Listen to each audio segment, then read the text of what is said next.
कल्पना कीजिए कि किसी व्यक्ति ने आपके साथ बहुत बड़ा अन्याय किया है, आपको दुख दिया है या आपकी निंदा की है। ऐसे समय में आम इंसान की स्वाभाविक प्रतिक्रिया क्या होगी? गुस्सा, बदला लेने की भावना या कड़वाहट।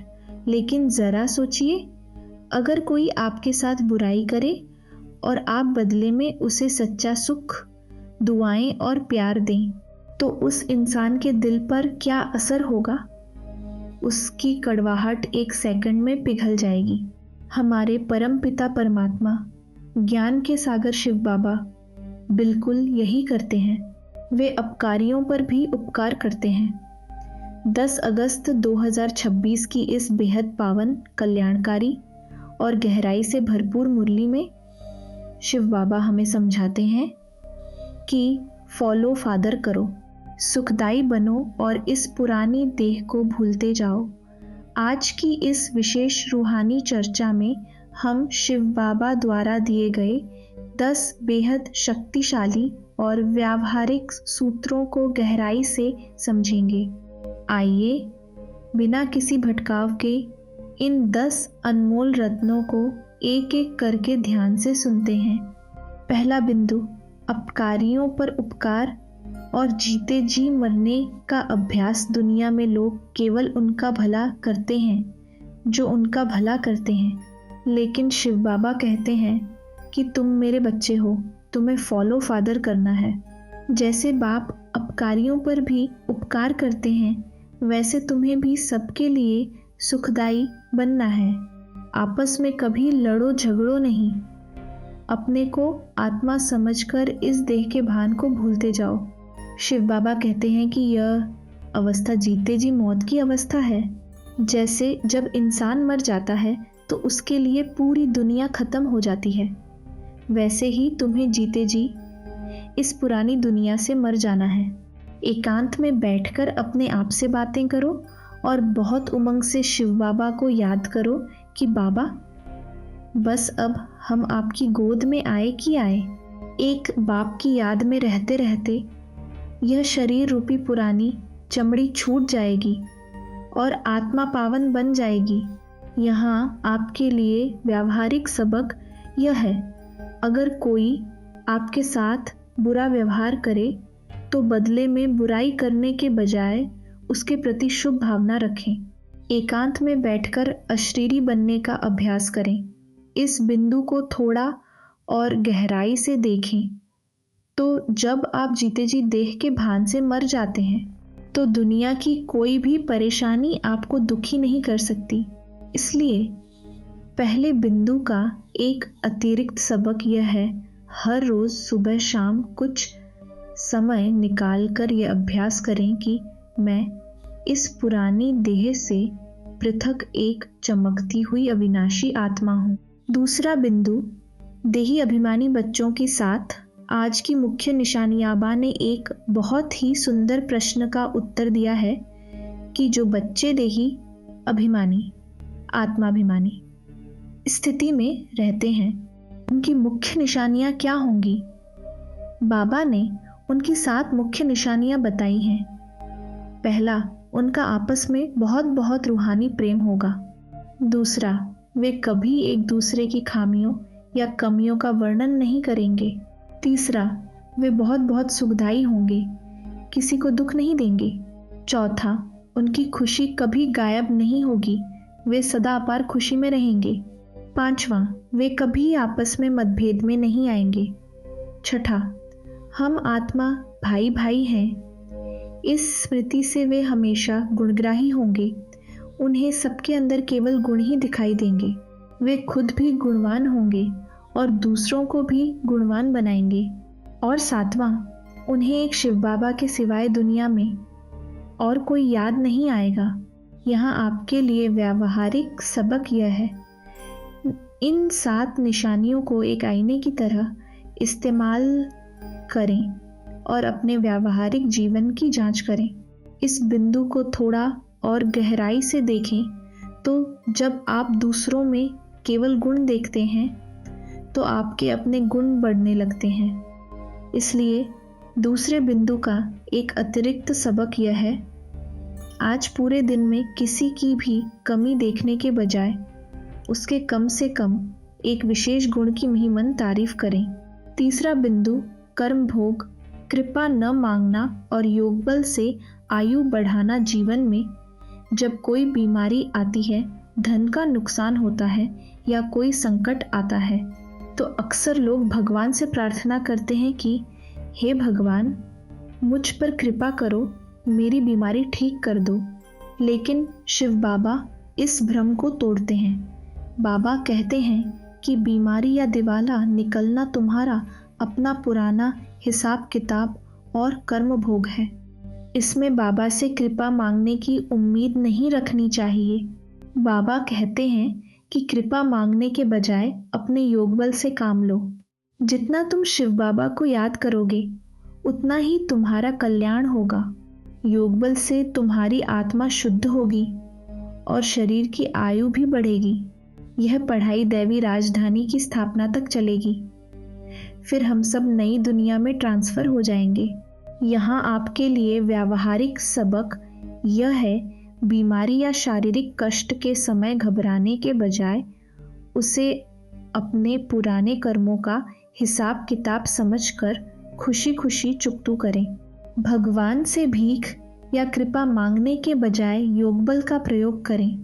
इस बिंदु को थोड़ा और गहराई से देखें तो जब आप बीमारी में भी शिव बाबा की याद में टिके रहते हैं तो दर्द का एहसास समाप्त हो जाता है। इसलिए तीसरे बिंदु का एक अतिरिक्त सबक यह है, शारीरिक कष्ट के समय शरीर पर ध्यान देने के बजाय मन को शिव बाबा से जोड़कर योग बल जमा करें। चौथा बिंदु पलकों में छिपाने वाला गुप्त निराकार बाप और निष्काम सेवा भक्ति मार्ग में लोग गाते हैं, मुझे अपनी पलकों में छिपा लो। दुनिया में इंसान अपनी सबसे प्रिय चीज को आंख का तारा, नूरे रत्न या प्राण प्यारा कहता है। शिव बाबा कहते हैं कि मैं अपने बच्चों को अपनी पलकों में छिपाता हूँ, लेकिन यह पलकें कोई शरीर की स्थूल आंखें नहीं हैं, यह बुद्धि की बात है। हमारे मोस्ट बिलबेड निराकार शिव बाबा ज्ञान के सागर, सुख के सागर और प्यार के सागर हैं।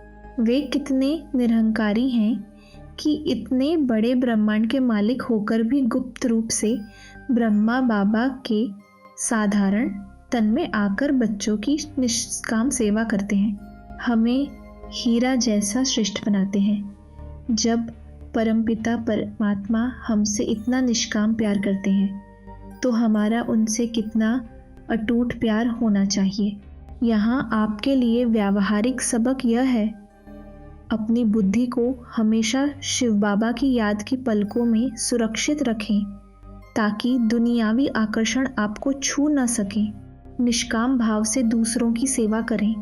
इस बिंदु को थोड़ा और गहराई से देखें तो जो बच्चा शिव बाबा की श्रीमत पर चलता है उसकी तकदीर चमक जाती है, लेकिन जो अपनी मनमत चलाता है उसकी तकदीर पर लकीर लग जाती है। इसलिए चौथे बिंदु का एक अतिरिक्त सबक यह है, हर कदम उठाने से पहले यह जांचें कि क्या यह कदम शिव बाबा की श्रीमत के अनुसार है। पांचवां बिंदु देह अभिमान बनाम रूहानी प्रेम और गुणग्राही बनना। शिव बाबा समझाते हैं कि जब तुम संगम युग की शुरुआत में सतो प्रधान अवस्था में थे तो तुम बच्चों का आपस में बहुत रूहानी प्रेम था, लेकिन जैसे जैसे देह अभिमान आता है वह प्यार खत्म हो जाता है और बच्चे एक दूसरे की खामियां निकालने लगते हैं कि फलाना ऐसा है, वह यह करता है। देह अभिमान में आने से इंसान खुद भी दुखी होता है और दूसरों को भी दुख देता है, जिससे उसकी रूहानी खुशी गायब हो जाती है और जीवन की आयु भी छोटी हो जाती है। बाबा कहते हैं कि अब फिर से वही देही अभिमानी अवस्था धारण करो। जब तुम शिव बाबा को याद करोगे तो अंदर से खामियां निकलती जाएंगी और मतभेद खत्म हो जाएगा।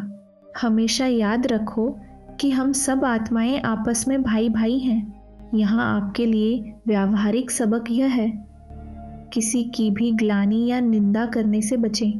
जो लोग बहुत खामियां निकालते हैं वे खुद को अच्छा समझते हैं, लेकिन देह अभिमान के कारण उनके मुख से उल्टे बोल निकल पड़ते हैं। इस बिंदु को थोड़ा और गहराई से देखें तो जब आत्मा रूहानी खुशी में रहती है तो उसे किसी खुराक की ज़रूरत नहीं होती। खुशी जैसी कोई खुराक नहीं है। इसलिए 5वें बिंदु का एक अतिरिक्त सबक यह है, रोज़ एक दूसरे को ज्ञान और योग की खुशी की खुराक खिलाते रहें और सबके प्रति भ्रातृ भाव रखें।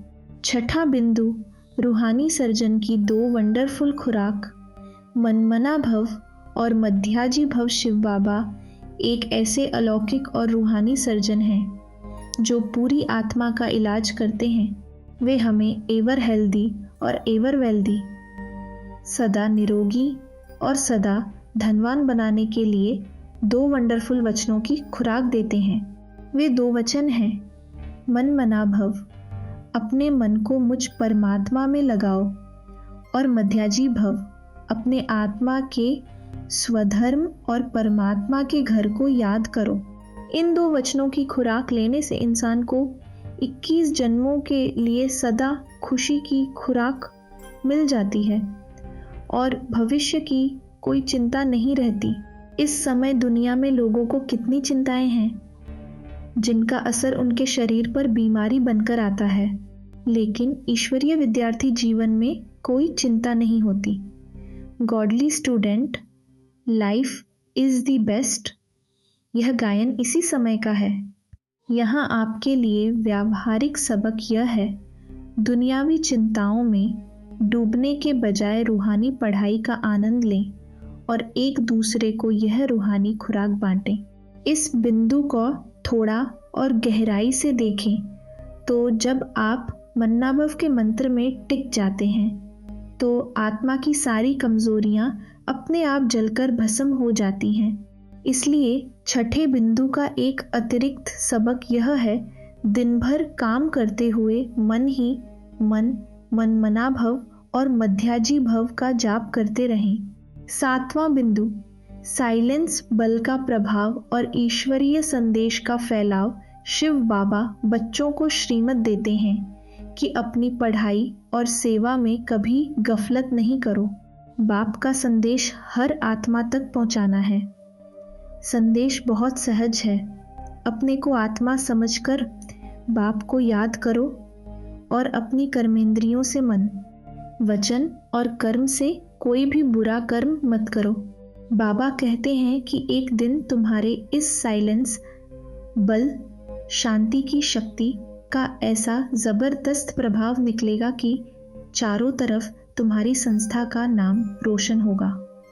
सब समझेंगे कि यह बहुत अच्छी संस्था है और बहुत सहज रास्ता बताती है।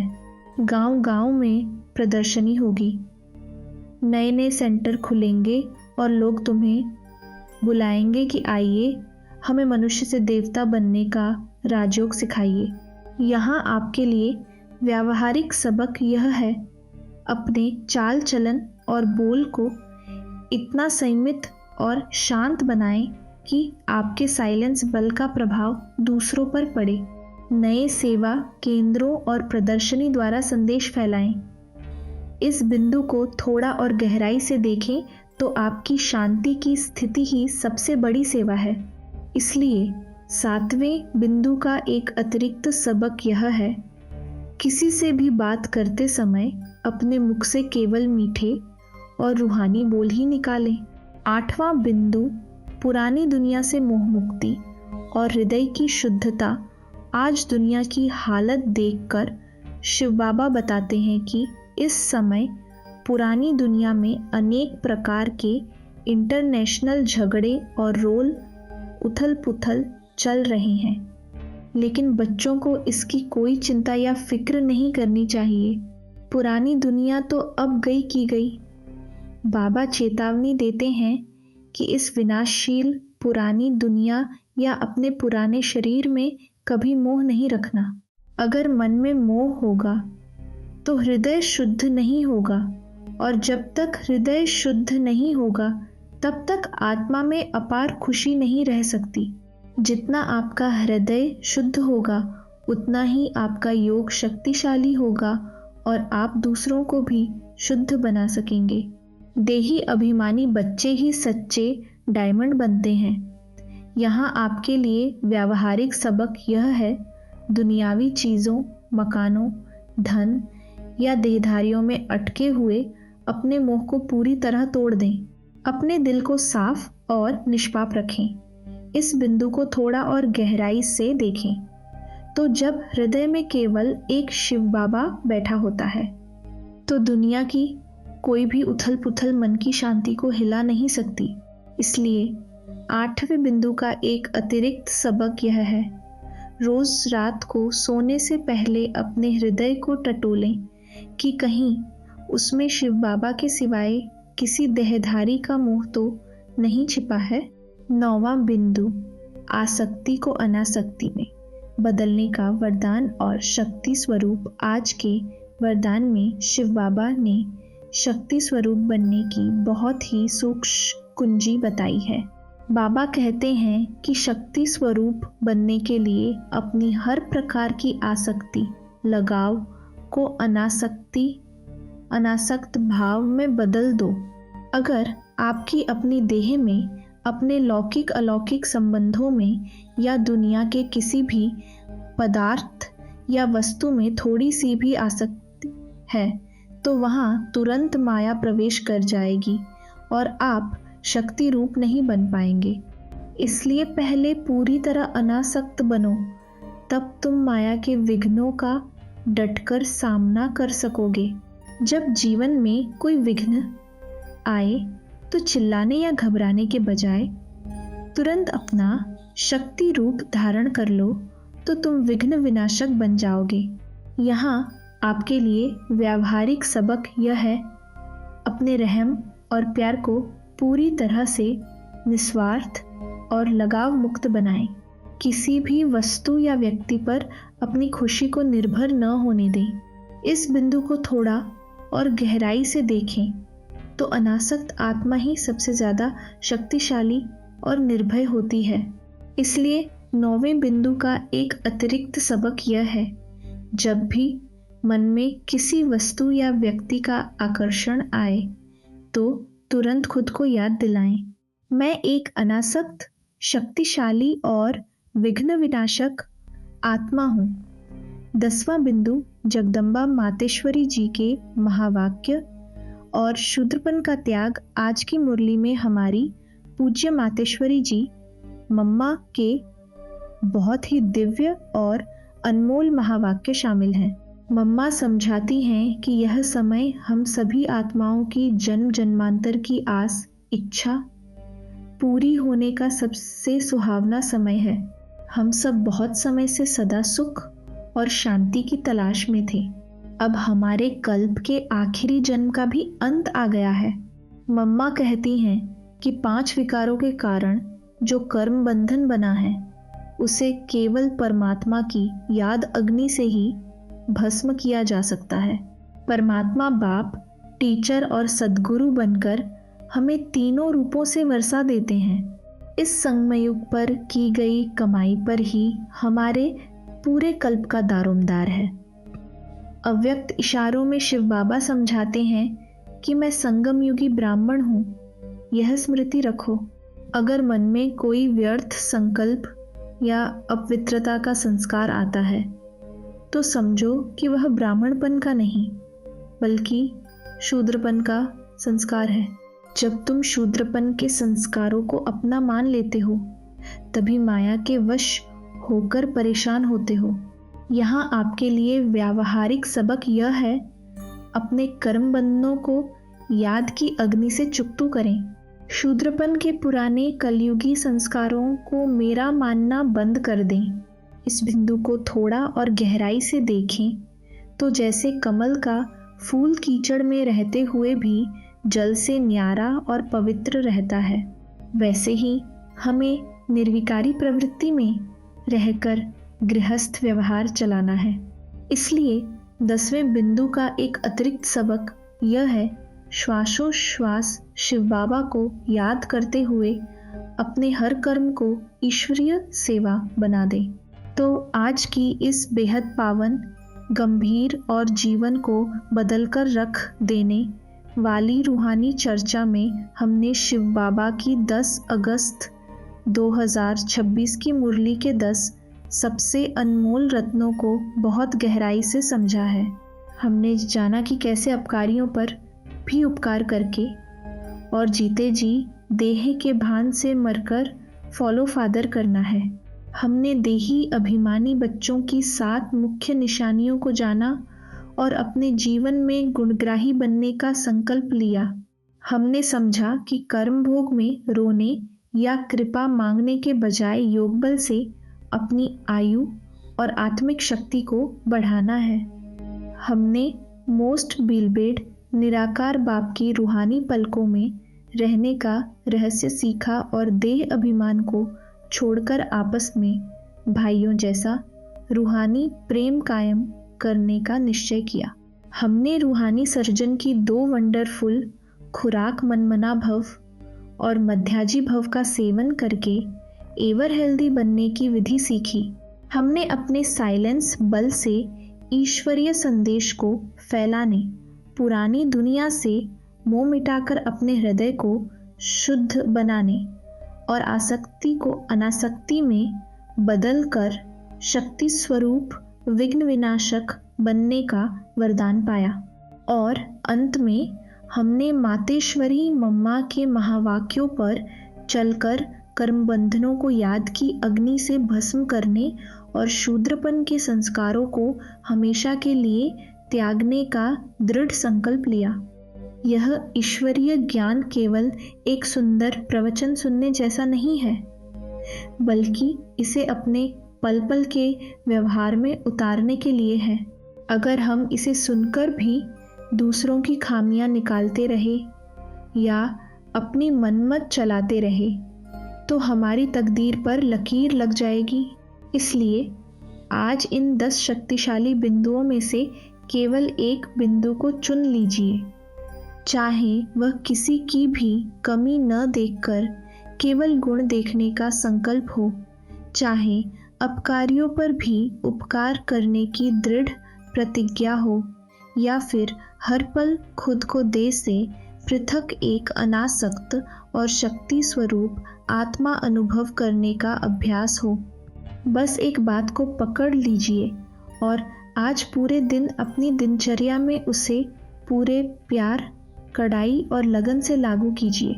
अगर आपको जीवन को एक नया आध्यात्मिक मोड़ देने वाली, आपकी आंतरिक शक्ति को जगाने वाली यह विस्तृत और शांतिपूर्ण चर्चा पसंद आई हो तो इस वीडियो को लाइक ज़रूर करें। कमेंट सेक्शन में हमें लिखकर बताएं कि आज का कौन सा बिंदु आपके दिल को सबसे ज़्यादा छू गया और जिसे आप आज ही अपने जीवन में उतारने वाले हैं।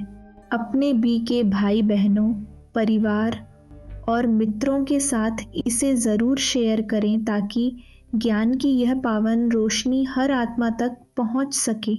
हमारे चैनल को सब्सक्राइब करके बेल आइकन दबाना बिल्कुल न भूलें ताकि यह ईश्वरीय प्रेरणा हर दिन सबसे पहले आप तक पहुंचती रहे। ओम शांति।